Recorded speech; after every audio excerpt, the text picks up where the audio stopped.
Albert AWOL, the voice of the jungle, broadcasting on the DVC to all points unknown. If you're within the sound of my voice, you're listening to Welcome Home Podcast on the DVC.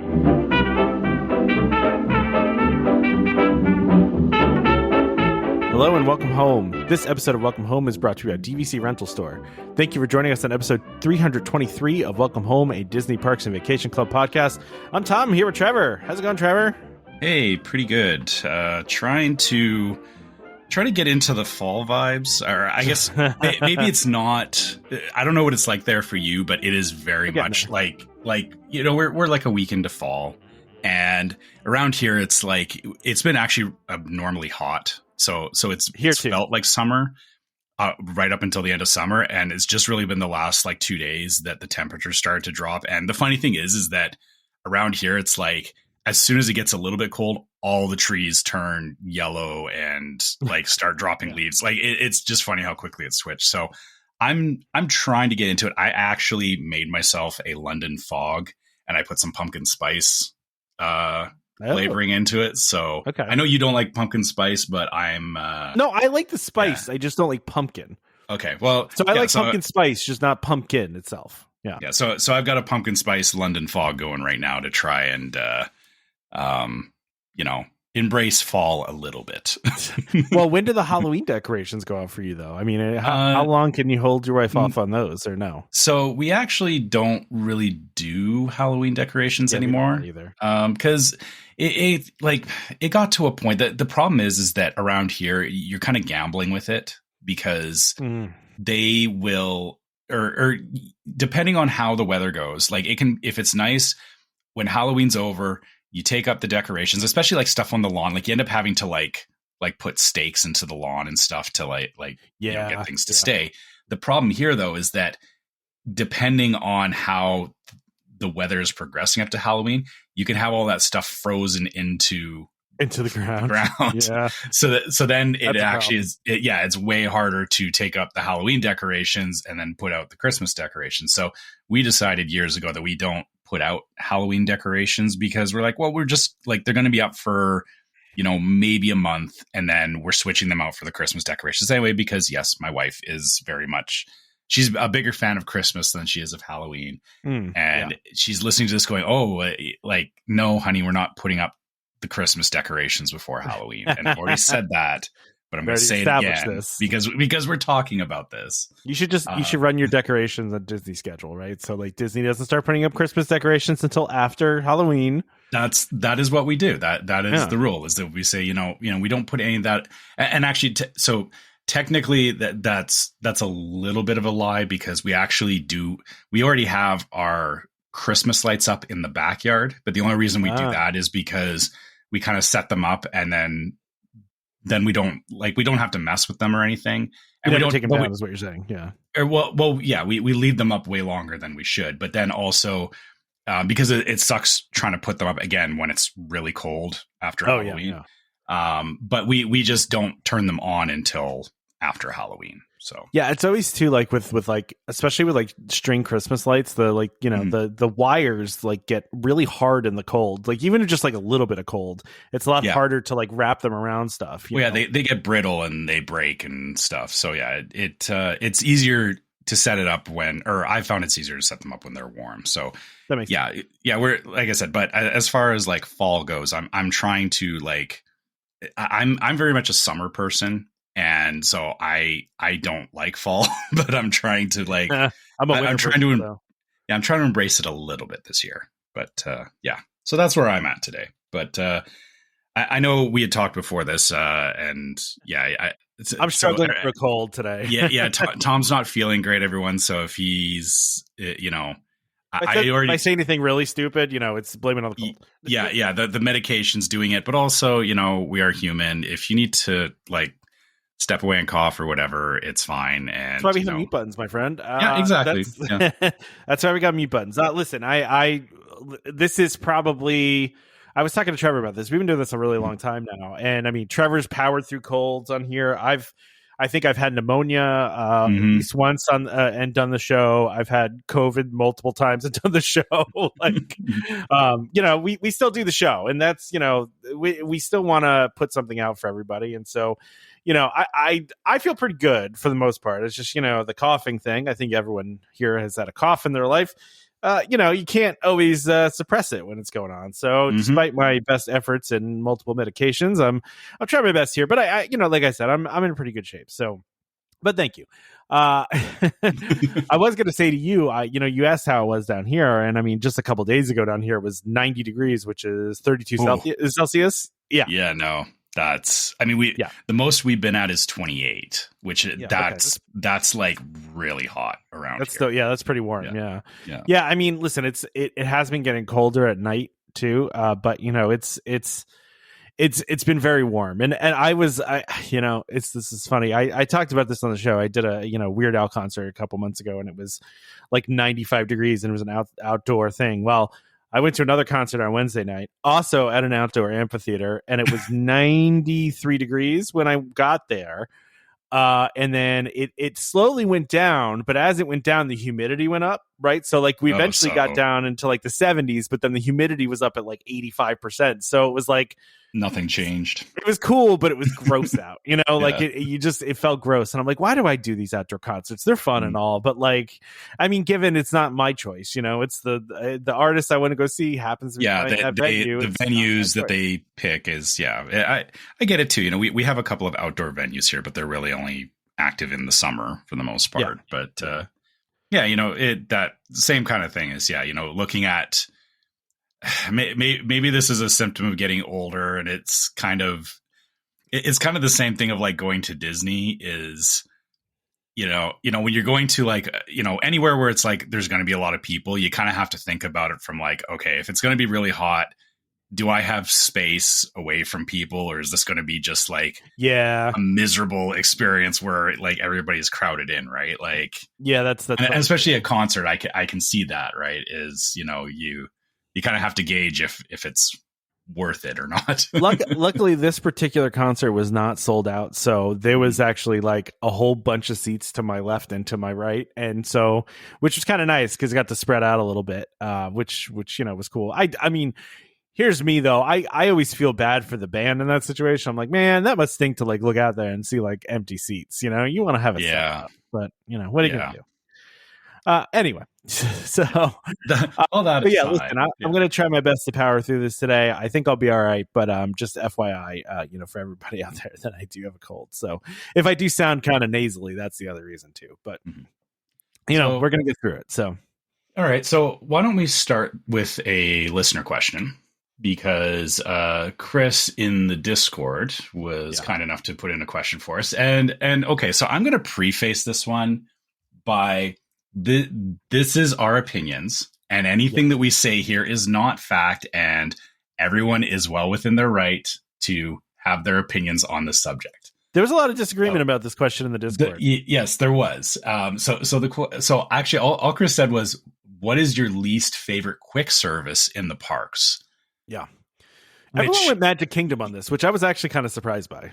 I mean, I'm not, honestly. I know there's some rough options there. I agree. They're not rough. So here's the thing about the quick services, and I said this in the Discord as well, is that it's not that there's any bad quick services, but in comparison to the other quick services, some are less attractive. And the problem is Magic Kingdom, if you look at the the spread of options in Magic Kingdom is really like you've got Cosmic Rays, you've got Village House, and Pecos Bills are they're like the three big ones. And then there's other smaller ones scattered about. But, Cosmic Rays has always been just burgers and fries. Like, and actually, to be fair, the last time I was there, I had an Impossible Burger, which was really good. But for the most part, it's, they're pretty basic. Yeah. Pinocchio Village House is pizza. And then, sorry, not just pizza, but like mostly the flatbreads are what people. Yeah, they do the flatbreads there. Yeah.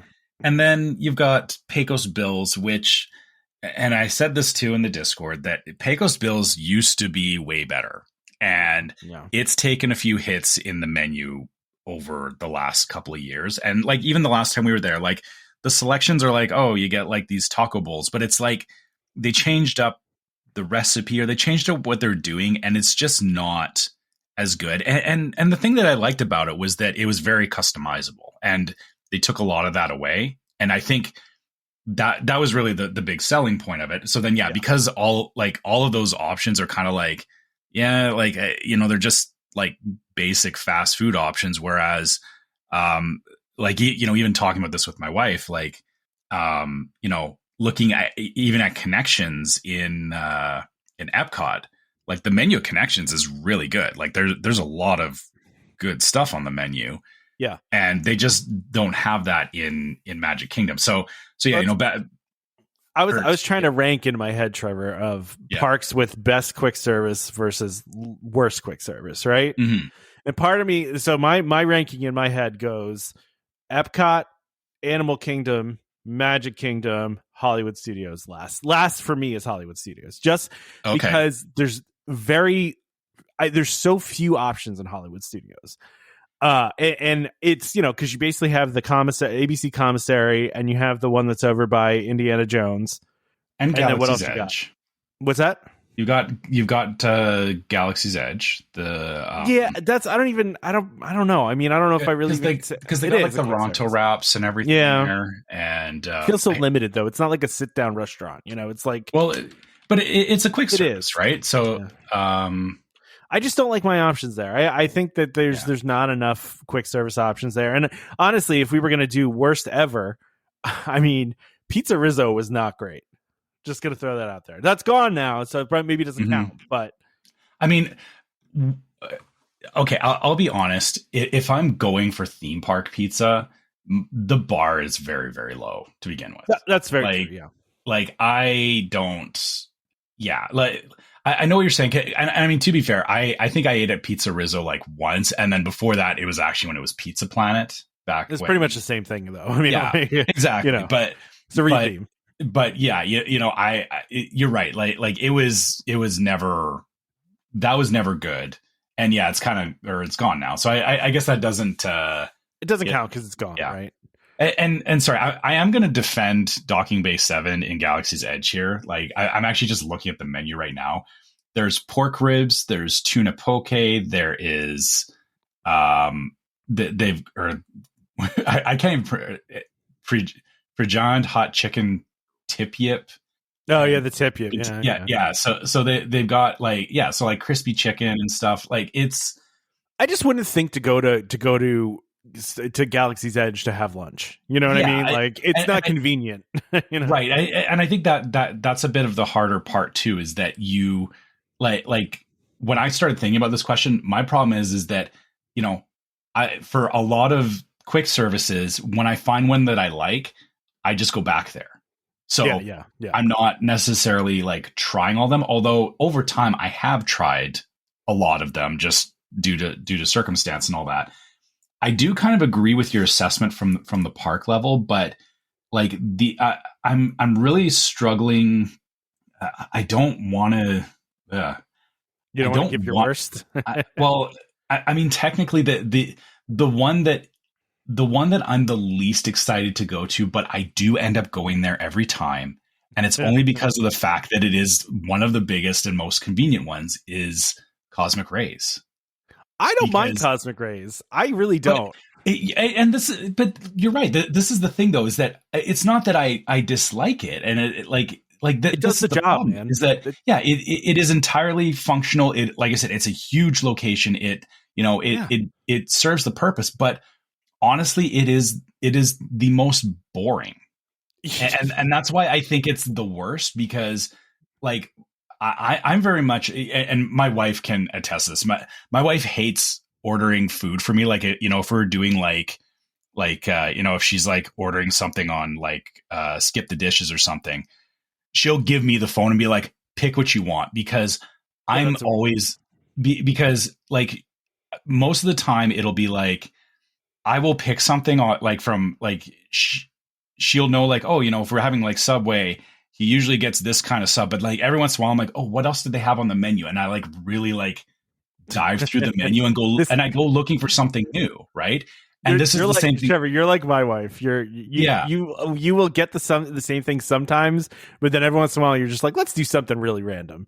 Yeah, and that's the problem with Cosmic Rays is that I go there and then I look at the menu and I go, there's nothing nothing interesting or surprising is there for me. Whereas every other quick service location and like you said, across the rest of the parks, I can hit them up and be like, oh, there's what is this thing? There's like a salad meal. There's a poke bowl. There's a whatever. Like it's I get I can go and explore a bunch of different things at a lot of quick service locations. And I'll be, to be fair, I have been disappointed by, stuff that I've tried that, it wasn't quite what I expected. But if we're just talking about the quick serve locations, like I said, I feel like Cosmic Rays, it only gets on the list for me just because of the fact that it is too predictable.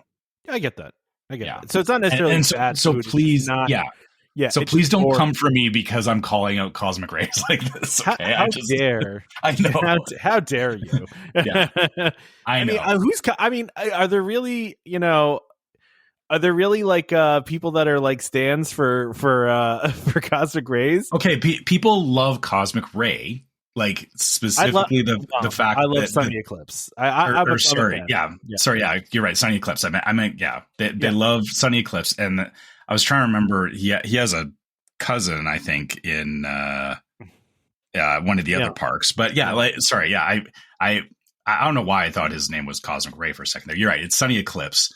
And, people love going there because of Sunny Eclipse and because there is an atmosphere to it, right? It's not, the atmosphere is really like you're going and you're watching Sunny Eclipse, and it's honestly like theme wise, it's that futuristic thing that they have going on, but it is stuck in the 90s. But I actually think it's very endearing. Like, the decor and everything it's good, but again, like I said, as far as a quick service goes, it's just not. It has a hard time keeping up with the other options. Is the biggest problem I have with it. I'm going to say this: I don't think that I've ever had a straight up bad meal at Disney, like where it was just like inedible, like terrible. Like, I've never had, I've had things that I liked more than other things, of course. Right. Mm-hmm. But I don't think I've ever had anything where I've like literally sent it back. You've never I'm not eating this disgusting slop. You know what I mean? Yeah. You've never like stopped eating something or like had a bite and been like, no, this is not happening. No. Yeah. I generally find that the food is of pretty good quality. What was interesting to me is one of my go-tos in Magic Kingdom is Columbia Harbor House, and several people in the Discord had said that was their pick for worst, and I was surprised by this because honestly, and listen, I haven't been in a couple of years, I'll admit that, but the last time I went there, everyone was very happy with their food. But See, I don't know, things change, right? The one thing I learned from, like, I would have said Columbia Harbor House, but to be fair, I haven't had enough of the food there, and part of the reason for that is that the last time we went there, I had the lobster roll, which I realized that I don't like lobster rolls. Okay, well, that's fair. It was still good. Like that's the thing, is that it was still like it was okay, but I was like, I don't want to eat another lobster roll. And again, I'm not like, please don't come for me because I know there's people that are very passionate about eating lobster rolls. So, but again, I see what you're saying is people can say the food quality has gone down, or whatever. But I feel like in terms of options, like. It's not like or the way I look at a quick service is, what are they actually offering? If there's only like one or two things on the menu, if they're good, rightfully so, like, enjoy it. But if it's just basic, like I said, I go back to the burgers and fries thing. If it's just like anything you could get at McDonald's or anywhere else, I don't think like that's a bigger problem for me than whether or not like over time there may be like ups and downs of food quality, right? Like that's So I just thought of one that I kind of had discounted, and now given this is also a restaurant that is going away, but probably the most mediocre meal I've ever had at Disney was Restaurantosaurus. That's because again, it's a basic burger and fry place, but like last time when I was there in May, we went there, and not in May, I'm sorry, we went there last year. And it was just, I mean, they didn't do burger and fries very well. Well, that's going away too. So that's going away too. I will say my number one is Flame Tree. There will be some agreement with that and probably some disagreement, but my number one for a long time now has been Flame Tree. Yeah, I mean, yeah, we do make a point of going to Flame Tree, absolutely, because it is definitely one of the better quick services on property, like hands down. I will tell you, Regal Eagle is really good as well, but the problem is with Regal Eagle is that there's so many good food options at Epcot. You don't think to go to barbecue, you know. I'm never going to eat at Regal Eagle because by the time I get around World Showcase and all the other booths and everything, I'm just not hungry. That's the problem. Like that's and I'm not going straight there. Sorry, I'm not. But because they're like that's honestly the problem with Epcot is like the food booths are one thing, but then they've got they've got Sunshine Seasons and Connections are both have really good menus, and then in the on the World Showcase, like there is all the different pavilions that have, some of them have restaurants as well. Like, I mean, not all of them are quick services, but there's way too many options at Epcot, and that's why. Yeah. I mean, listen, you're talking about the crepe place at France you're competing with, which is great. Mm-hmm. I mean, you can go to in Mexico, that little quick service for Mexican food is good. And in Japan, there is I think it's yakitori but they do like sushi and like all that, like a bunch of different stuff. Yeah. Yeah. So it's like, it's hard. It's hard because there's a lot of good food options in Epcot, especially when there's a festival going on. Yeah. Yeah. I don't think there is. I personally don't think there's a bad option in Epcot, or if there is, I've never had it. Yeah. And again, this goes back to, if we're going through it park by park, like, I mean, when I go to Hollywood Studios, I mean, we're usually not doing quick services at Hollywood Studios, but like I said, looking at the Galaxy's Edge, like that's a decent quick service. Like it's one is a decent option. Yeah, I will agree. Yeah, I will agree. But then you're right. I haven't been to ABC Commissary in a while. That tends to be our go-to just because it's the biggest, so you can usually get in and out of there pretty quick, and it's serviceable. But like that usually is like the one that we would go to. And again, not because it's good, because it's quick and easy. You know what I mean? Like sometimes you just need quick and easy. That's really kind of what it comes down to. But yeah, I mean, you really only got ABC Commissary there, Backlot Express, Catalina Eddie's, which doesn't really have all that much. Docking Bay 7. I mean, and then the Ronto Roasters, Rosie's, which again is kind of basic stuff. I don't even know if I consider Woody's Lunchbox to be quick service. I mean, I guess, they're pretty limited. But yeah. So hold on. I'm looking at the menu for ABC Commissary right now. Okay. Chicken club sandwich, shrimp tacos, buffalo chicken grilled cheese sandwich, pork carnitas tacos, Mediterranean salad. Like that's a good spread of stuff. It's decent. Like, yeah. They usually have good stuff. I mean, honestly, we've never had a bad experience there, and there's a lot of places to sit. Sorry, for me, Cosmic Rays is still at the bottom of the list. That's fair. And again, just because it's I get it, man. I get it. I don't disagree with any of that. I think Magic Kingdom has had a lot of challenges with quick service. For what reason, I don't know. I feel like it should have the best food, but I don't know. But I mean, the problem is they don't need to. That's true, right? Yeah, because it is the biggest park. It is the most visited park. It doesn't. They don't need to compete from serviceable. Yeah, exactly. And I'm just looking at their menu. Yeah, it's still Angus bacon cheeseburger, grilled chicken sandwich, truffle French onion burger. Like, okay, that's I don't know what they're doing there, but and hey, chicken strips, something different, right? And actually, this is the funny thing about Cosmic Rays. We like when my son was younger, we were always at Cosmic Rays because he went through a phase where he was just all about chicken strips. Oh, the chicken strips there are great. Yeah, it's just like we know where to find chicken strips. This is it. Like that is the great thing about Disney, though, is you can find chicken strips pretty much anywhere. Yeah, true. But we kind of latched onto it. It was like just go to Cosmic Rays because we were usually in Magic Kingdom a lot of the time anyway. So like I think that is honestly, that was a way harder question to answer than yeah, but initially please thought. weigh in. Yeah, weigh in sure. on Facebook or wherever you want to weigh in. You can also comment. I don't know if people realize this, but on Spotify, if you listen to us there, you can actually comment on each episode. So you cool. can comment on that. What your least favorite restaurant is there, or your most favorite. Either way. It's going to be hard for it to topple Flame Tree for me because every time even though I've gotten attacked by the birds there at least twice. Like literally I had one swoop over our table and grab our food. Like it was no joke. And they have no fear whatsoever. No, they don't. And listen, but the people at the restaurant know that, and they like immediately replace your food. And like each time it's happened, it's been, they know. They've tried to prevent it. It's just hard.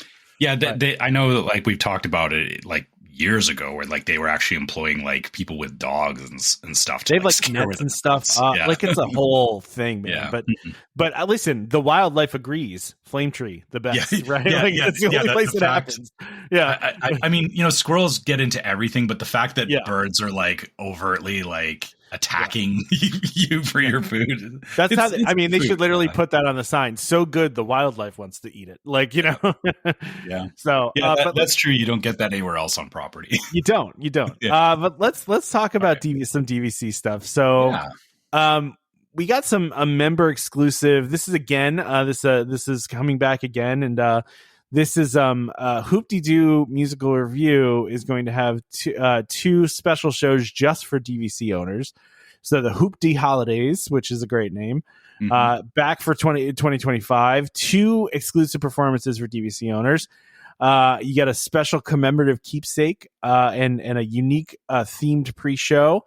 And it also says a variety of unique holiday touches to the classic show. So this is happening December 9th and December 16th. And it's so it's 4:00 and 6:15. So does that mean there's 4 shows then? They said 2 performances, but now there's 2 shows a day. So is it 4 performances? No, so it's 4 performances over 2 days. Okay. Doors open at 4 p.m. and 6:15 for the 2 nightly presentations. You know what Hoop-Dee-Doo Revue's biggest problem is, Trevor? I'm sure you're going to figure this out, right? Is getting there. That it's impossible to get there. No, it's not impossible, but it's a pain. Yeah, I mean, you're right. I guess the last time we went there, we actually used a minivan when we went there. That's the way to do it. Yeah, because they can actually get close enough without you having to, walk or take a boat or whatever. Yeah, you're right. Getting there is the biggest problem. I thought you were going to say they don't bring you enough chicken because I still have not done Hoop-Dee-Doo Revue as an adult, right? So really? Okay. Yeah. So I did it when I was a kid, and I actually have fairly strong memories of this. Mm-hmm. However, we were gonna do it, and it ended up getting canceled. The time that we were gonna do it. So because I don't know if anybody remembers this, but a couple of years back, I basically went to Disney the day after a hurricane had rolled through. And because of that, they had all of Fort Wilderness closed down when I still got there because, all the tall trees that anytime a hurricane rolls through, they usually will have Fort Wilderness shut down. They do safety checks in Fort Wilderness. Yeah. Yeah. So we were supposed to do it and it got canceled because of that hurricane. So we, I haven't done it as an adult yet. So it's something I want to definitely prioritize. Obviously we have different things that we're prioritizing right now because we have the Christmas party and everything. But by the way, you have to be a blue card member for this. So, in other words, DVC membership extra owner, direct DVC owner or grandfathered, of course. And the member does have to be in attendance. But reservations do open on October 10th, and you do have to contact member services, it seems, to book it. So, yeah. And also it does say each owner can make a reservation for a party of up to 12. So, wow. That's a lot. So I don't know about you. If you and your wife are both technically members on your membership, we are. You could take 24 people to Hoop-Dee-Doo. Is it per member or per membership? Each owner, it says. Wow. Okay. Yeah. So that means you. I don't want to give out incorrect information because we gave out incorrect information a couple weeks ago, and I don't want to do that again. Yeah. No, I know when they've said these things in the past is like each owner technically has their own allotment that they can book, which, I mean, if you're inviting 24 people to Hoop-Dee-Doo Revue, one, like you have a lot of money, or I mean, it's because each or the categories on this go, and I mean, I don't think these prices have changed a lot from when I did it a couple of years ago. But it's category 1 is 83, 2 is 79, 3 is 75. So 83 obviously is like the front and center ones, and then it moves further back. It's really, if you think about it, you're paying for it's a dinner show. I mean, there's a whole cast, it's a whole thing. So. It's a show. It's a show, and you do get a really good meal with it too. Yeah, like I said, the fried chicken was fantastic. Yeah, they do have good food there too, I've heard. So I like I said, I haven't. I think the last time I was there, maybe when I was, oh gosh, I had to have been. It might have been 1999. Oh, or maybe even earlier than that. Right. Yeah, it's been a long time. So. But the other thing here is, speaking of member benefits, right? Mm-hmm. There's some free keepsakes and treats for members during the 2025 holiday parties, which I'm going to certainly be taking advantage of. I think we already talked about this one at Magic Kingdom. You're going to be able to stop by McKim's Mile House during the Christmas party for a complimentary holiday magnet. So I'm certainly going to be doing that. Although it says, you know what? It says the nights that they're going to be doing it, and it's not one of the nights that I'm there. So it looks like it's only certain nights. Yeah. So that's annoying. It is. Yeah. They're only running these basically through November, or 3 days in November, 3 days in December. On Fridays, every Friday, basically. Yeah. Except for the 28th, and You're not doing a Friday, are you? No, we're doing a Tuesday, man. We're there on the 25th. That's unfortunate. It is. And then again, this doesn't apply to you either. But during Jollywood nights, they're also doing 2 nights though. Yeah, 2 nights. The 27th, or sorry, the 14th. I'm dyslexic right now. It's the 17th and the 24th. I read those completely back. Yikes! I don't know why I did that. Oh, jeez. Yeah.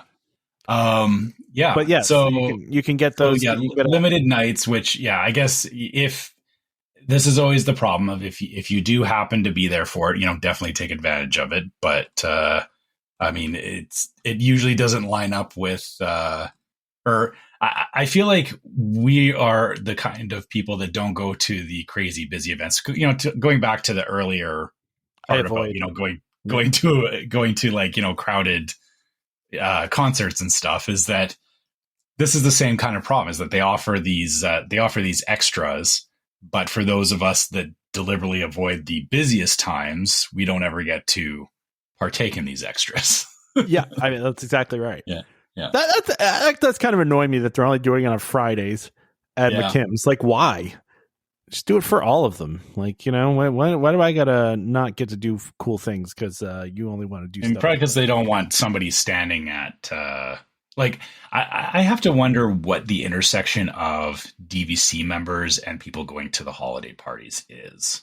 Because I feel like maybe I'm wrong about this, but I feel like there hits a point where there's not, or I don't think there's as many DVC members doing the holiday parties as you think, because they don't. That's fair. Have to, right? You're there enough as a DVC member that you're not going out of your way to do those past a certain point. People still do them though. I mean, it's not like, it's not like a weird thing, I don't think. You're right, but I'm saying for the point of hosting a DVC specific thing in the party, I feel like that there is not. There's a reason that they're picking these particular events to do it. Right. I feel like the lounge should be open too. That's just me though. I mean, I think I open up McKim's, man. Like, how much does it really take? You need like 3 or 4 people to staff it. Yeah. Come on. Yeah. They need somebody to man the lounge, and they probably have enough people doing overtime with the parties as it is. So I don't know. Yeah, well, I know you just want to go to McKim's. McKim's is nice. I like it. It's nice, little quiet, get away from the party. That's the other thing. I don't really want to get away from the party. We're going to be running from thing to thing. We're going to be experiencing this. So, I mean, that's true. You don't really want to. That's the other thing too, is for a holiday party, you don't want to be sitting in a lounge anyway. No, No, I definitely. We can talk more about that later. Or just call it because we need to talk about you and going to a holiday party, because you haven't done one in a while. No, but we're actually about halfway through the rundown. So do we want to do the ad? Yeah, I think we probably should. Okay. So yeah, this week our sponsor is DVC Rental Store, which is a World of DVC company that offers magical vacations at incredible value. Save up to 60% off retail rates at premium Disney resorts. DVC Rental Store now includes deposits as low as 25% at the time of booking and a built-in cancellation policy for every reservation. And as always, DVC Rental Store pays out the most to members looking to rent their points. Want to learn more? Go to dvcrentalstore.com/welcome home or call 1-855-DVC-RENT. That's 382-7368. When you speak to them, be sure to let them know that Welcome Home sent you. All right, Trevor, okay. I know this is a topic that's near and dear to your heart. Yeah. Which is Disney After Hours. This has become, I feel like, and I don't want to speak for you, like your favorite event, seemingly, right? I mean, we definitely don't ignore after hours events because even though they only run for a couple of hours, you get a lot done. Like, do everything. Yeah. You do a lot, and just as crazy as it sounds, and it's not the big selling point, but it's like, as you're running around, the fact that they're just like handing popcorn to you, you can get ice cream bars, you can get drinks, like it's a weird, it feels very weirdly special, like, because everything in Disney usually is like, you got to pay for it. Right. Yeah. Yeah. And when it's like, you're doing all the rides, like you're speed running, doing the rides, and then in between, like you're like getting food. It's almost like a marathon, where they're grabbing the cups of water, but you're grabbing, ice cream bars. It's a very cool experience, and yes, I very much do like the after hours parties because even though I do go during the day and I like experiencing it during the day, after hours parties are. Yes, I cannot advocate for them enough as the most bang for your buck in the shortest amount of time is why I like them. That's understandable. So, it's interesting because we were had some friends over last weekend and we were chatting about a trip that we had taken many years ago, probably, when we first bought DVC, we brought my sister-in-law and a friend, right? And we all went, and that trip we had was back when Magic Kingdom, just for extra magic hours, would be open till 2 a.m. Like I think that's what bothers me about the after hours is that it used to be an included thing and now it's not. You know what I mean? Like they used to just keep the park open till 2 a.m. on certain days, and now they just, even with the after hours party, they only go to 1 a.m., which is kind of a bummer. Because honestly, that 2 a.m. night in Magic Kingdom was like one of my favorite Disney things ever. Honestly, it was so much fun, and it was just really cool to be in the empty park, and you get a similar feeling, I think, with after hours, right? Yeah, there does hit a point at the after hours, like it's busy at the beginning, and then it starts to fall off, and then you exactly that, as you hit those moments of like you're walking through Adventureland, or you're like standing in, like I have a video of me and my brother because we did an after hours party back in May, and my brother, got to experience all of that too, and he had never done that before. But spinning around in the middle of the hub, and there's like nobody around you. It's right? cool. Like it is. I get what you mean. Yeah. Like for the same reason as staying till like 2 a.m. or whatever. The after hours parties kind of fill that gap, but unfortunately, it does come with a ticket price. So it does. It does. And now, so what we're talking about is 2026 at this point. So this, yes. They've announced the dates and all that fun stuff. Pretty much the same as far as like, there's going to be snacks and all that stuff. So you get the ice cream, the popcorn, the bottled beverages, all that fun stuff. Magic Kingdom. So you're talking Tron is going to be open, Space Mountain, Seven Dwarfs, Haunted Mansion, Small World, Jungle Cruise, Peter Pan, Under the Sea, Journey of the Little Mermaid, and Mad Tea Party. Leaves out a fair amount of things. So this actually says highlights include. So they aren't listing everything on here. They're just kind of saying like most of the rides should be open, barring maintenance, stuff like that. I'm pretty sure that they're definitely not calling out Big Thunder on here because they're doing maintenance over there, right? And really, it's weird they leave off Pirates and Tiana and like maybe they have some plans for that, because And it could be because of the fact that all the construction's going on over there. Yeah. It might be easier for them to just like close off those lands for Dumbo. 2026. No Dumbo. Yeah, but are you really hanging out in Storybook Circus during an after hours party though? I mean, no, I'm just saying, what if I want to go on Dumbo? I don't think you do. Well, okay. What if I want to go on the People Mover? There's no People Mover on here. Oh, it'll be open. Guaranteed. Better be. It's always open. I mean, how could it not be? Well, unless it's broken. My wife spends. If it wasn't open, I would hear about it because my wife, when we are running around Tomorrowland, hitting all like Tron and Space Mountain and all that stuff, my wife is on the People Mover for an extended amount of time. So what about Carousel Progress Driver? I mean, after they update it, I'll have to see. But so my wife, I think she said the last time we were there, I think she got 4 loops on the People Mover during the after hours party. Nice. But apparently I saw a video on this years ago where somebody like tried to ride the People Mover all day. And it was after like 10 laps or something. They actually made the person get off because I think it was they didn't want it to get to a point where they like forgot that the person was on the ride. Like it seems like a bit of a safety issue, which I know sounds crazy, but each ride on the People Mover is 10 minutes long. So if your wife how many times she do 3? Yeah, because we did back-to-back Tron, and then we got on Space Mountain, and then we did Tomorrowland Speedway. Nice. So yeah, in that, and then I think we got back on Space Mountain again because it was only like a 15-minute wait or something. So okay, well, it makes sense. So yeah, because of all that shit, and I was like, "You good?" And she's like, "Yeah, I'm on the People Mover." I'm like, "All right." Again, these are all like, reasons to go to, I'm plugging for the after hours parties. We should actually talk about the dates because there's a lot of dates. Go ahead.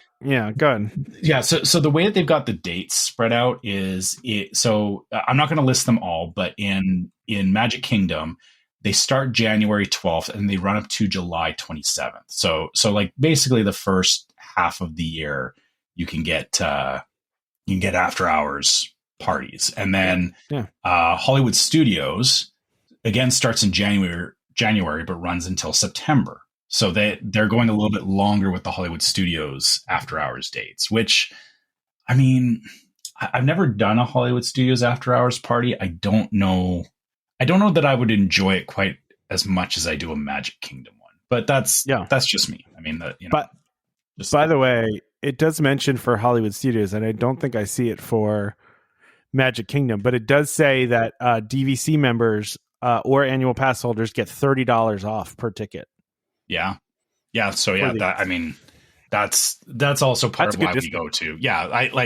I forgot to mention that part. As a DVC member, getting the discount on the ticket makes it, it's an expensive ticket, but it's a lot easier to swallow. And again, we kind of plan it into our trip that it's like, hey, if we're doing we're doing a late night after hours party, we're not like rushing ourselves during the day at, any of the parks or we're taking some downtime the next day. So it's worth noting all of these parties start at different times too, by the way. Do they? I thought they do. Yeah. So like Magic Kingdom. Oh, it does too. I didn't even notice that. Yeah. So Magic Kingdom, you can get in as early as 7. It starts at 10 PM. But you can get in as early as 7, and then Hollywood Studios. You should go at 7 if you're gonna go to one of these. Go at 7, and enjoy the parks before everyone empties out. Because then you also get to do that like hat and monocle thing where everyone else is leaving. And you've got your wristband, and it's like, yes, this ride is closed for you. Everyone out. Yeah, the park belongs to me. That 10 p.m. thing when like people are trying to line up and they start scanning the bands. It's always funny when there's a couple of people that like try and like sneak in a last ride, and you see them get turned away. And I mean, it's that doesn't feel good for them, but it's like that they're just trying to like push it, right? But then it's like, nope, parties now. So sorry, but anyway. That one is 7 to 1, which is normal. But then they say at Hollywood Studios, Deviating from typical hours, the May 30th event will run from 10:30 to 1:30. The September 12th event will run from 10 to 1. And then the rest will be 9:30 to 12:30. Like, whoa. Yeah, they're all over the place. Yeah. Okay, so if you're going to go to the Hollywood Studios one, really pay attention to the dates that you're going, because they are all over the place. And then moving on to Epcot. So Epcot runs, what is it? It's 9:30 to 12:30 as well. 9:30 to 12:30. So again, yeah, not quite the same. But then they also allow for early entry at 7 p.m. So kind of similar to Magic Kingdom. The test track will be open for this. So yeah, test track will be open. I mean, honestly, Epcot is another good one. I feel like there's quite a lot. Yeah, quite a lot to experience there. I feel like you would just go on Guardians like a million times, probably. I would probably try and get every song once on Guardians, but that would be hard. But I would definitely try. If you're going to do it anywhere, it's at an after hours event. That is true. Yeah. I would do that. But then the other thing, something different that Epcot has that they don't have, or sorry, they have had character meets at Magic Kingdom, but they don't advertise them. So I think it's kind of like, if you get lucky, you may run into characters. Because we one time we actually met Tweedledee and Tweedledum at an after hours party. Yeah. So yeah, like, okay. But they're specifically calling out that you can meet Mickey, Goofy, and Minnie so Mickey at the Dreamer statue, Goofy at the DJ dance party, which, hey, there's Goofy's DJ dance party happening at Communicore Plaza, and then Minnie at the France gazebo. So again, little bit different selection of stuff you can do in Epcot, which is kind of, I like that. I like that it's not like Magic Kingdom is definitely all about like the rides and the snacks and everything. I like the fact that Epcot has, different things going on, right? Yeah. And then they also, the other thing you can do at Epcot is you can actually buy stuff after hours. So, or some of the food booths are open. So they actually call out that there's the kiosks around World Showcase are open. Rose and Crown and the Kringla Bakery is open, which is in Norway. Okay. And then, I love that bakery. Yeah. And then you also do get the complimentary snacks. So that's, again, kind of a different thing that you can choose to go, get particular food things, but then you can also just, fill up on ice cream bars and popcorn, which I think that's fine, but yeah. yeah. And date wise, Epcot is January 22nd through September 24th. So kind of the same window as Hollywood Studios. Limited dates, though, like during the summertime. Yeah. Only May. Yeah, you're right. Yeah. There is a lot less dates than there is on the Hollywood Studios. Like May through July, there's only 4 dates. Yeah. Which that also makes sense, too, because of the fact that they're always running the festivals. Yeah, I feel like Epcot, that they're not as keen to do the after hours parties because they do have regular events going on at Epcot throughout the year. Yeah, exactly. So yeah, lots of good options for after hours parties though going into 2026. So for anyone that's planning trips, like make sure, I'll just say look into them because I really like them. I know it's extra money, but I feel that they're very much worth it. And like to your point, Tom, like, some of our best memories are because of the after hours parties. Yeah, absolutely. Absolutely. Listen, a lot of my best Disney memories are some of the parties we've done, like just not even just the after hour party, but like all of the parties, special events. Cause they do, Disney does a really good job of like, making like you're paying for a ticket, but you are getting something out of the ordinary from it, right? Absolutely. Yeah. Okay. Right. Did you want to talk about some merch for a bit? Yeah, I want to talk about some toys, some toys because toys. I am very obviously, in my household, it's we need to start figuring out some of these toys that that we need to tell Santa Claus about. Right. Yeah, I I was talking to my wife, and this will bring a lot of people back, because I think, Trevor, that a lot of people that listen to our show are probably in our general age range, right? Mm-hmm. Yeah. And that millennial to pushing towards Gen X kind of age range. Yeah, exactly. And I said to my wife the other day, I said, something we should get for my daughter this year, a Tamagotchi, because those are back. Whoa. And I was like, my daughter she has some game on her tablet she plays where that's similar, where she has to like take care of like a thing. And I was like, the thing and keep. Like sometimes she'd be like, Daddy, I need to go on my tablet really quick because I need to put my whatever to bed. I forget what it's called. I don't remember, but I'm like, let's cut out the tablet, man, and just get her a Tamagotchi, because those are a thing again, Yeah. And I mean, the thing about a Tamagotchi is that, you feed them, but then you put them away. You're not like, it's not like a phone or whatever, where it's like, you have to constantly be on it, right? Exactly. Yeah. I remember when I was a kid, because this is, the way it was, but my mom, to get us Tamagotchis, like literally had to like show up to the store like, crazy early and wait in line those days when you used to have to do that stuff. Yeah. So weirdly, I never had a Tamagotchi. I think I might have just been like slightly too old. Yeah, I think like they were starting to become more popular as I was getting into like junior high. So yeah, it was kind of past that point. But I remember middle school, which was like a good time for it, I felt like. But I remember that they were definitely popular, and my cousin had one. Actually, now that I think about it, she was the one that was like, obsessed about her Tamagotchi, and I was like, okay. Like, okay, all right, cool. Yeah. I mean, but it was, at the time, if you didn't have one, like that was a thing. You had to have one. It was, but this is not what we're talking about at all. Here, just inside. When I was a kid, it was the Ghostbusters figurines were the big I had hotness, those, and the ones that came with the little jars of slime were, everyone wanted those. I'll never forget, Trevor. Of course I had the pack. I had the trap, that you could step on and the doors would open. I had the fire station, right? So like which was so cool at the time.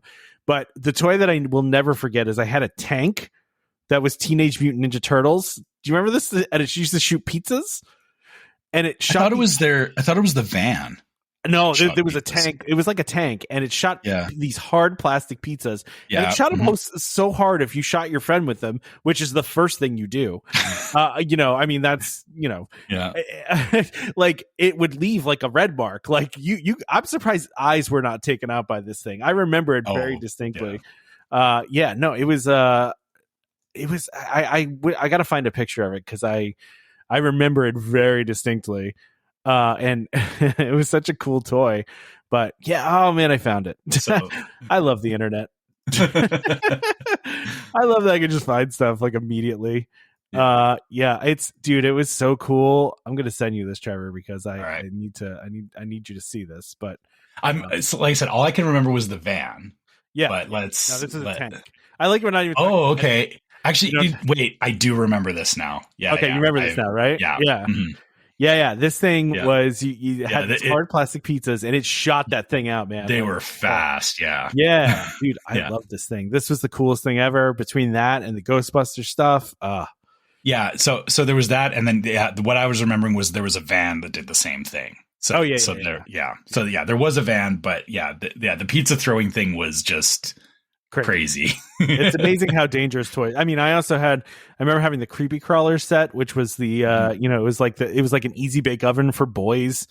You'd make like the bugs and stuff. You'd make bugs and stuff, and and it just used a light bulb, but you could 100% have second degree burns on your hands. Oh yeah, those bulbs were hot. They were. It was crazy. It was crazy. But anyway, so let's tie this back to talking about Disney merch, because did you want to talk about the fact that Disney is doing some retro interactive toys? Yes, I like that, but I did want to talk about the plushes first here. Okay. Because we got a couple plushes going on. First of all, I think we all know one of the big things this Christmas is going to be Stitch related stuff. Whatever Stitch it is. Plushes, yeah. I mean, I talked about this on the show. When I dropped my daughter off at school in the morning, I see kids Stitch backpacks, Stitch shirt, like Stitch has got, I mean, and we talked about this on the show in 2024. What was it? $3 billion that Disney sold in Stitch merch. And that was before the movie came out, the new movie meaning, and made $1 billion. So, I mean, it's going to be insane. And I'm actually kind of surprised they're only highlighting one Stitch thing on here. You know? Well, it's funny. Yeah. Cause they have the Stitch plush. They're also, part of that is there's an Angel plush as well, which, you know, this is the weird thing is that Angel was from the TV series. So a lot of kids don't know who Angel is yet because my daughter does somehow, and I don't know how. But well, yeah, like I think it's been like just through the like merchandise advertising, they kind of know like, oh, like Stitch, like Angel is like a pink Stitch, but a lot of people don't realize that, you know, there was a whole TV series behind it as well, which I wonder, like, you know, I feel like the Angel plush, like it's kind of that like boys and girls option. Yeah, I feel like, you know, it gives, you know, the Stitch is like the boys option, the Angel plush is the girls option. But I wouldn't be surprised if they work, you know, whatever, you know, I heard they were planning a sequel for Stitch. Yeah, they're probably, and I wouldn't be surprised if they work Angel into it at some point, right? Angel's pretty popular. Honestly, it's funny because to your point, at one point, I don't know, I was looking at something and I saw Angel and I couldn't remember the name at the moment. So I said, oh, it's Pink Stitch. And my daughter goes, she goes, Daddy, that's Angel. And I'm like, oh, okay. She goes, that's Stitch's girlfriend, Daddy. And I'm like, okay. Because she loves correcting me, you know, this age. I am so sorry for I know. I was understanding like, that Stitch's girlfriend. Yeah, so sorry, you know. I should stop doing the Valley Girl. Yeah, I mean, but that's how she talks to me, though.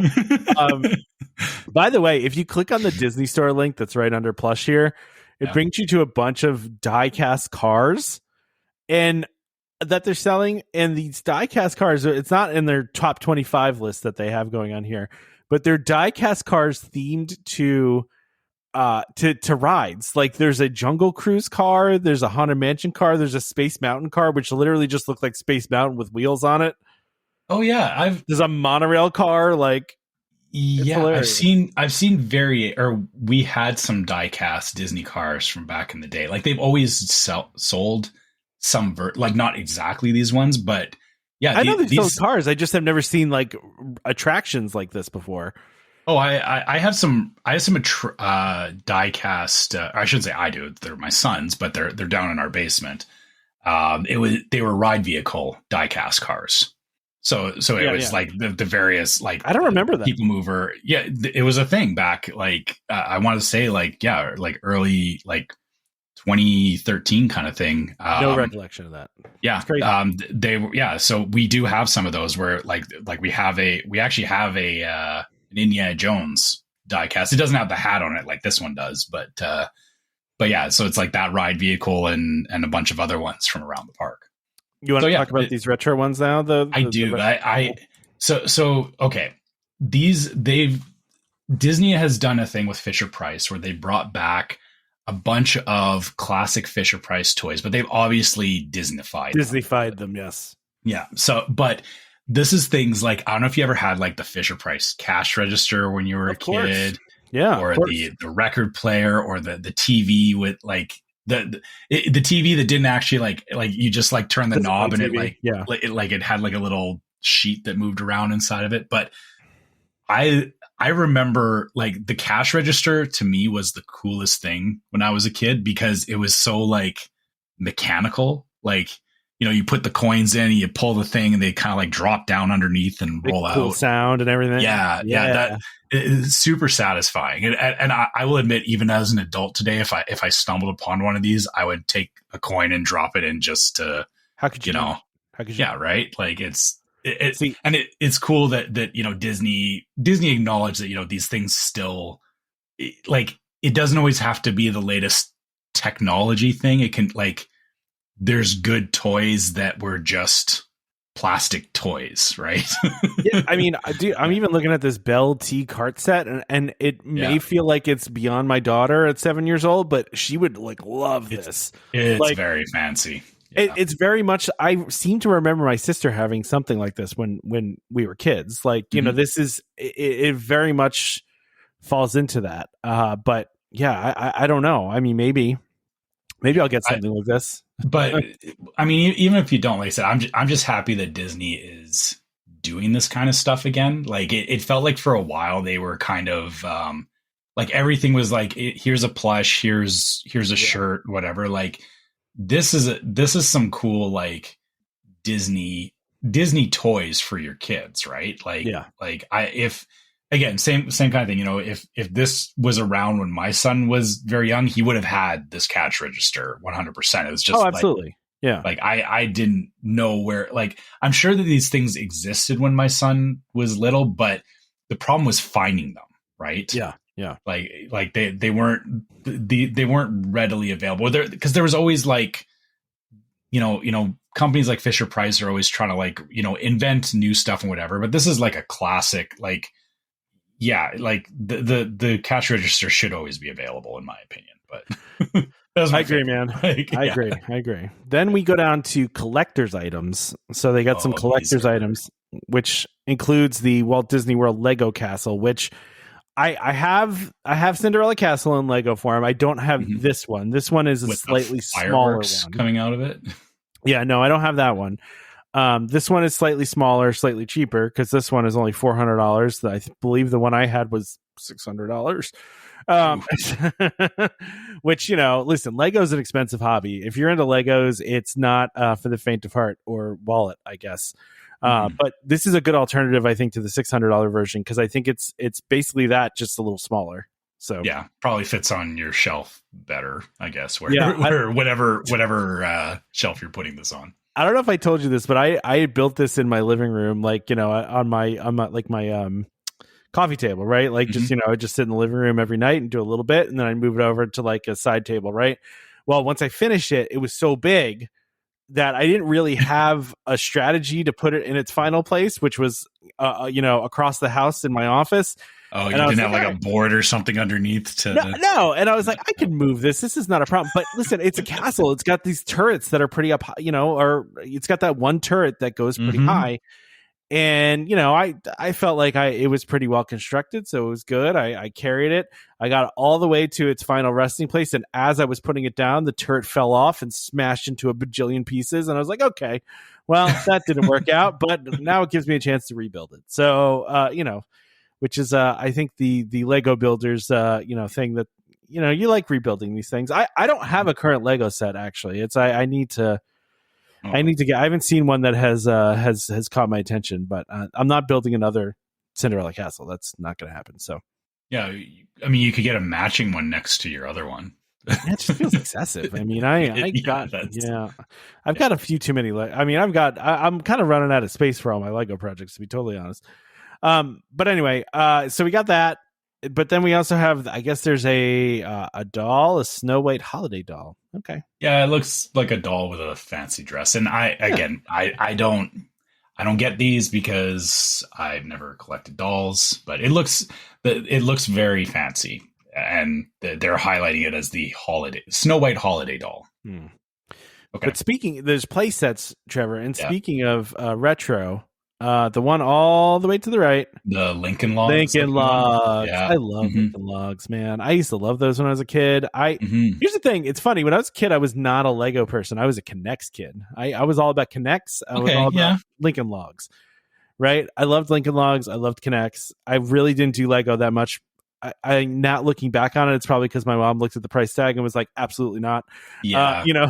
yeah. Connects was definitely a lot cheaper. You could get a lot more bang for your buck out of Connects than. Yeah. I mean, listen, I built the Connects roller coaster in my room. I had the Connects, my brother had. Tower. Yeah, my brother had the roller coaster built in our basement, and the roller coaster was a lot. Yeah. He had that rigged up with he did like some Rube Goldberg stuff with it. Oh, did he? Like he had that, and he had like these like marble tubes and all this stuff that he would connect together. Yeah, it was. I mean, you know, my brother, he has that like kind of creative mind for like building that kind of stuff. So yeah, Connects was very much up his alley. Yeah, I'm actually kind of sad that I can't really buy Kinects anymore because they got bought by another company, but like it's I don't know, they're not as easy to find as they used to be, or not. I guess I've seen them up in Canada. Like the sets have been available at Toys R Us, which I know you guys don't have Toys R Us anymore, but we still do. You still have Toys R Us in Canada? Oh yeah. It's been around forever. I thought Toys R Us was just gone. No, it still lives here. What? We're like Narnia. We have Toys R Us. Crazy. I got kicked out of a Toys R Us one time. I'll tell that story another time. And we still have GameStop's going back to Electronics Boutique. So wait, Electronics Boutique? No way. Oh my gosh. Yeah, we got all the cool stuff up here. You should come. Wait, Electronics Boutique? That's been gone forever. The company that owned, the GameStop, the Canada part of it got sold off, and the company that bought it is rebranding it back to Electronics Boutique. So, oh my gosh, that's amazing. I'm sorry. I know this is a total aside, but I feel I don't care because we're talking toys. All this stuff kind of ties into all of that.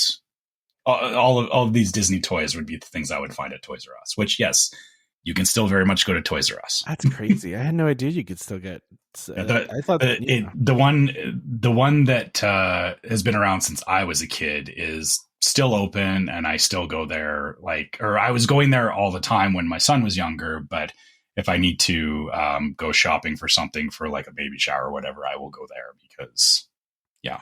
I just went on the Kinects website and they have a total of 9 kits available. That's it. Ooh, okay. Yeah. You know what I mean? Well, yeah, I guess. I mean, to be fair, I haven't been in a Toys R Us recently, but I remember they were even when my son was growing up, they were still in there. So it's it's just I think they got bought off by somebody, and they still have some stuff, but it's basically the same stuff they had 30 years ago. So is that a bad thing? Not necessarily, I guess, but it's they have the classic amusement park set that has where you can build 3 different rides with it, which I definitely had when I was a kid. But I also had the Big Ball Factory, which was the coolest thing ever, along with the roller coaster, and that's not a thing you can buy anymore.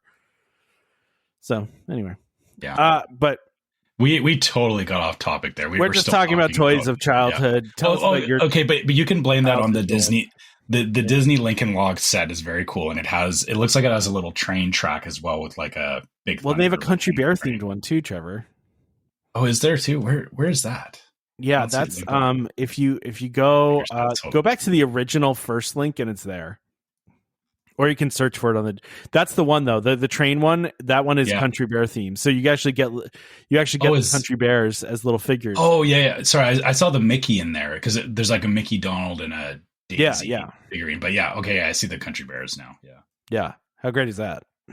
I mean, that would, if my kid was into toys, I would definitely be picking something like that up for him because you're beyond a lot of this stuff. Yeah, but don't get me wrong. We had all the Lincoln Logs. We had the wood train sets, Lego, all that kind of stuff going on in our house too. So I get it.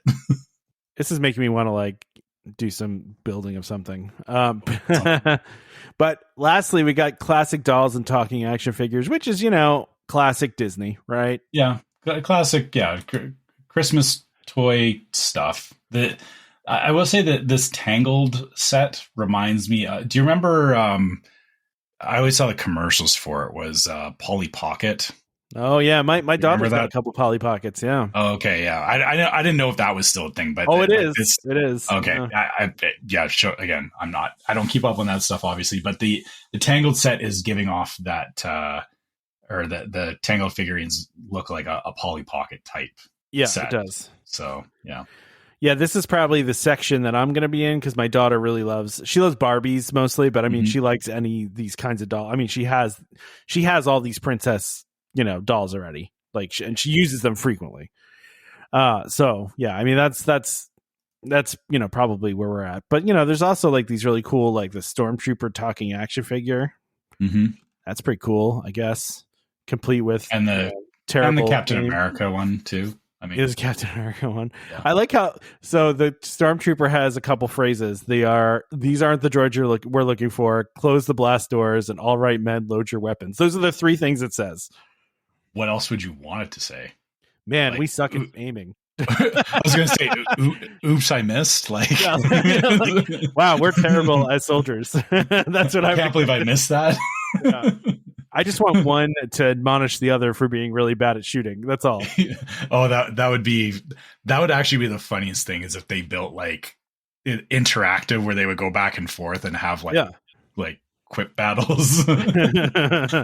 Yeah, but yeah, you're right. The Captain America one, and those are always fun, right? Yeah, I mean, it's for anyone who has kids that are in these age gaps for looking for Christmas toys.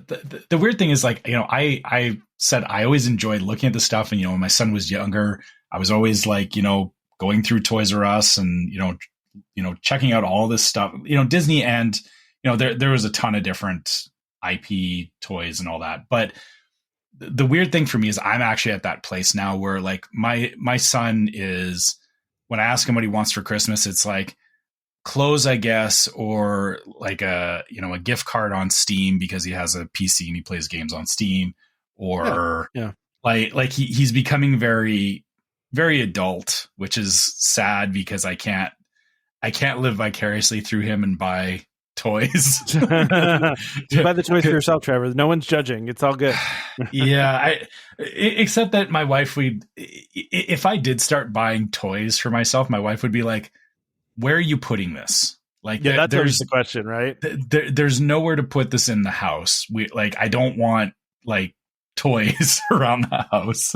Yeah, and I mean, neither do I either. Like, it's a funny thing where, like, but my inner child is very excited by the cash register, and I would love to play with it, but I have no need for a cash register in my house, and I'm not going to buy a cash register. That's fair. But it's a funny idea. And I guess for anybody wanting the visuals, just, imagine me sitting in my living room, just at the coffee table, just putting the coins in and doing ching, ching. Yeah. I'm just imagining that. Yeah, that's pretty funny, actually. Yeah. So, yeah. All right. I'll leave you with that thought. that was quite the toy segment we just did there. Yeah. That was quite a bit here. That was fun. All right, we got one last thing on here. Yeah. And then I think we should wrap up the episode because I know you're struggling here with your cold. I'm good. I'm good. I made it through. I don't think I've coughed in the microphone once. So you haven't, but I know that we don't want to drag this out longer than we need to. But yeah, I appreciate that. I'm surviving. But okay, let's talk about.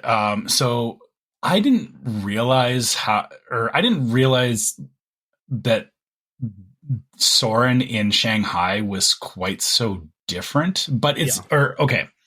So they announced in Shanghai Disney that Soaring Over the Horizon is getting an expansion. So they're adding more theaters to it, and they're changing the finale to it. So the thing is that when Soaring Over the Horizon was built, Shanghai Disney wasn't complete yet. So the finale actually had it flying over Shanghai. So like over the buildings in the city and everything. And I think it sounds like they're changing it that it, like the other Soarins, Soaring over California and Soaring over the world, that it's going to fly over Shanghai now for the finale.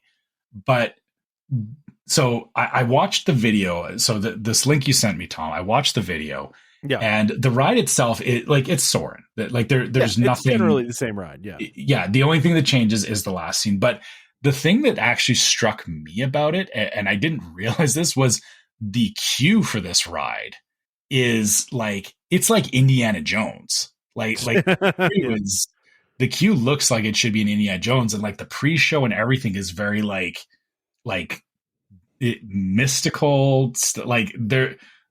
It's crazy. Like it's such a bizarro world thing where it's like, oh yeah, I know this ride, but everything else leading up to it is completely different. Like it's not.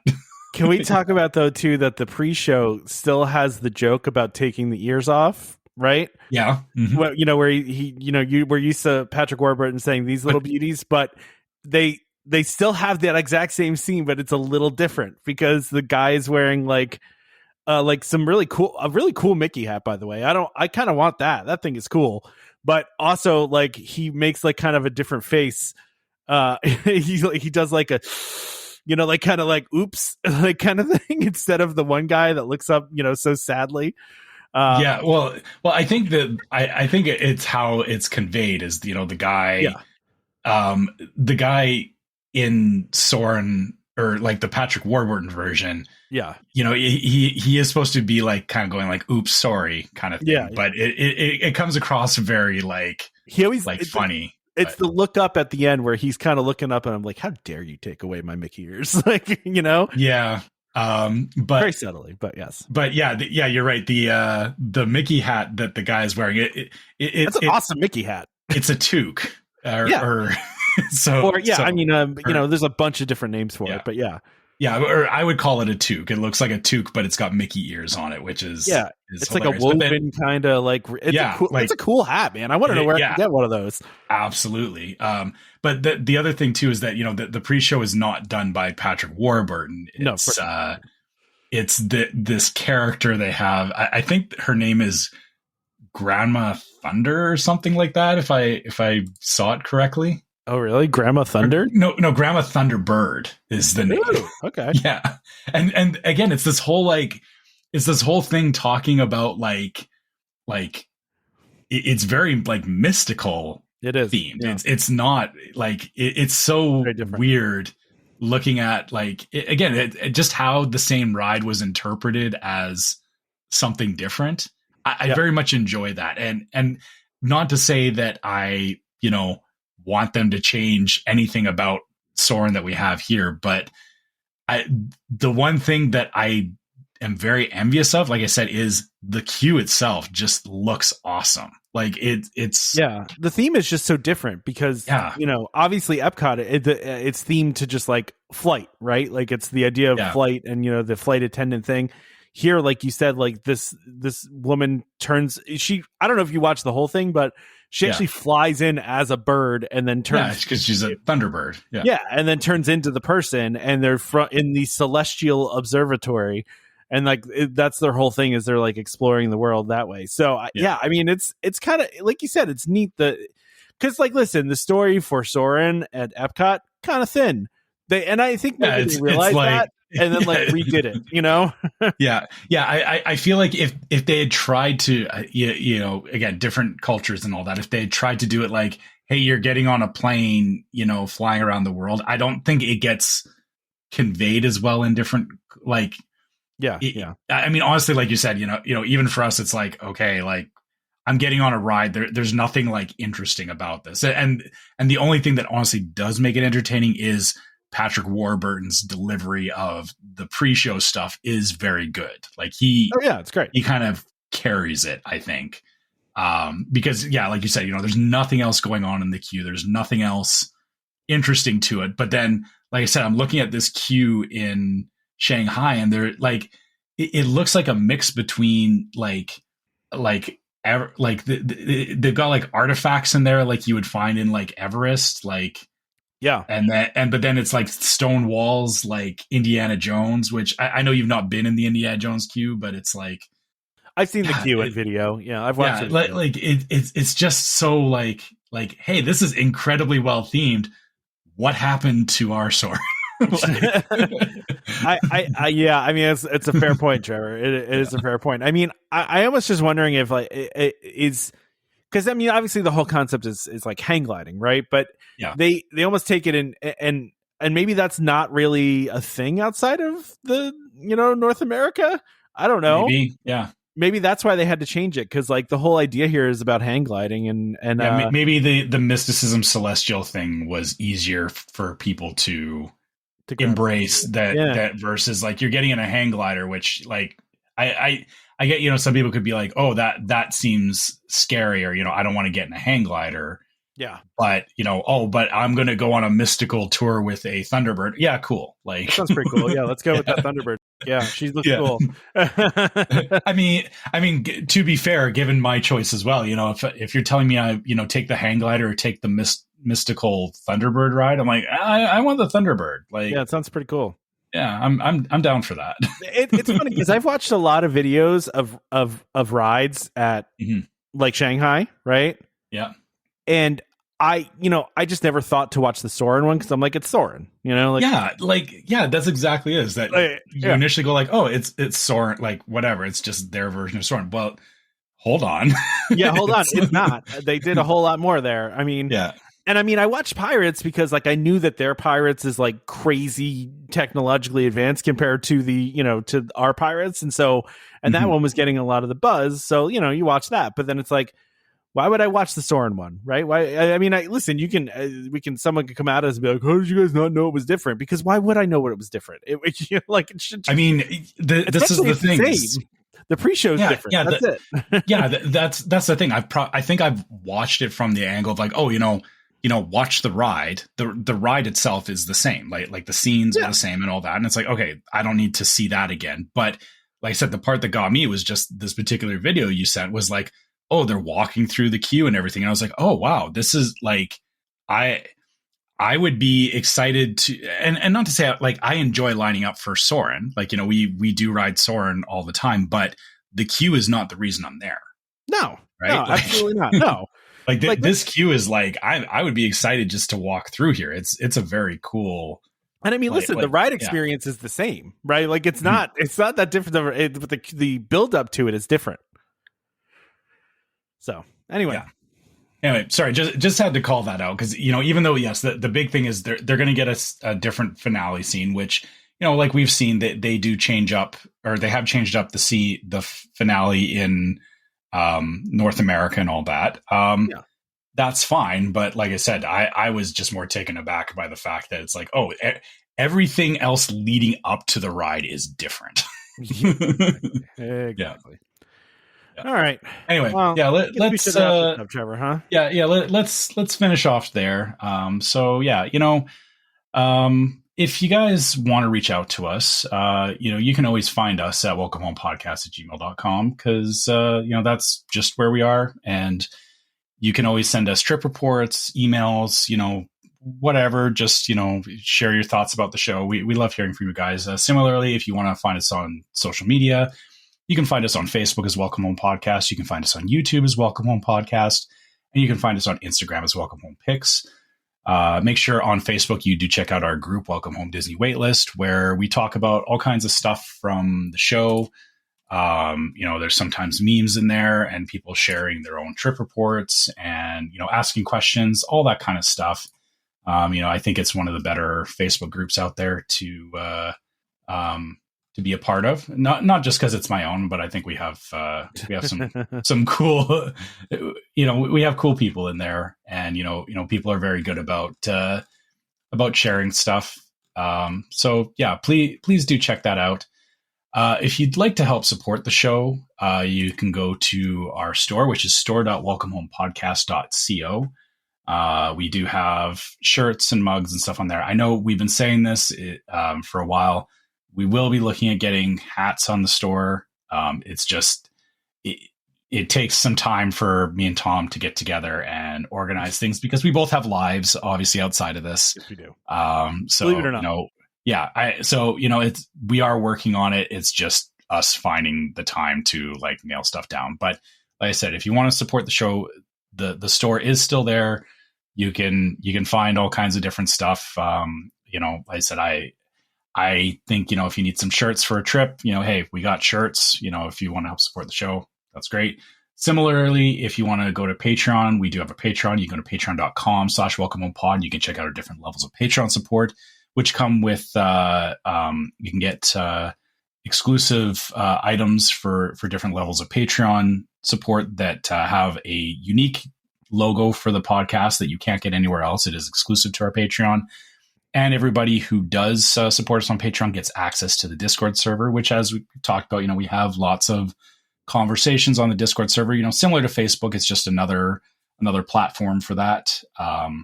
It's just another good place to come and talk about all the different Disney stuff, and sometimes random off-topic stuff too, because we have an off-topic channel, and sometimes the stuff that goes into the off-topic channel surprises me. It's you know, a lot, again, just people sharing stuff, and it's, you know, a good community of people. So, you know, please come check that stuff out if you're looking for people to talk to about Disney or otherwise.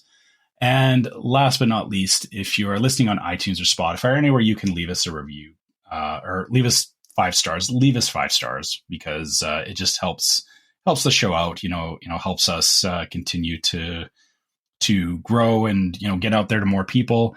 And on iTunes, you can write us a review and tell us what you think about the show, because we also do like to hear what you guys think about what we're doing. So, yeah. And I think that's all my stuff for this week. And don't forget to, I went down a rabbit hole while you were doing that of watching YouTube videos of rides. Don't forget to subscribe to Welcome Home Podcast so you can be reminded every time we release a new episode. You can find us on Apple Podcasts, Amazon Music, TuneIn, Stitcher, Spotify, YouTube Music, just about any place you can find podcasts. You can find us. A huge thank you to the sponsor of this episode, DVC Rental Store, and of course World of DVC for just always being, you know, awesome and just the best. We'll have them on sometime soon here, but you know. And we're also, by the way, too, I'll tease this, Trevor, because it's going to be coming out soon. But we're going to be interviewing the authors of a new Disneyland book, so that's going to be a thing that's coming up here soon. So a new book about Disneyland, much like our interview previously with why am I forgetting her name, Trevor? Dapper Danielle. Dapper Danielle, thank you. Yep. For the I Love Magic Kingdom book. Yes, so we are doing. Yes. We are going to be interviewing the authors of the I Love Disneyland book. Correct. Yeah. I Love Disneyland book. So which should be a lot of fun, especially for me as someone who still hasn't been to Disneyland, but will be going eventually. Yeah, this will be a wild thing. You'll be like, what are you guys talking about? Because, great. Yeah. I'm excited. Yeah. I can't wait for that. I've consumed an absurd amount of media and things on Disneyland without considering I have not been there. So which isn't a bad thing. No. But I will say that there is a certain amount of like it's hard to get the reference to it, like video and of course all that only goes so far, right? So I 100% agree. I'm just saying, like, considering I've never been there, I have looked at a lot of things. So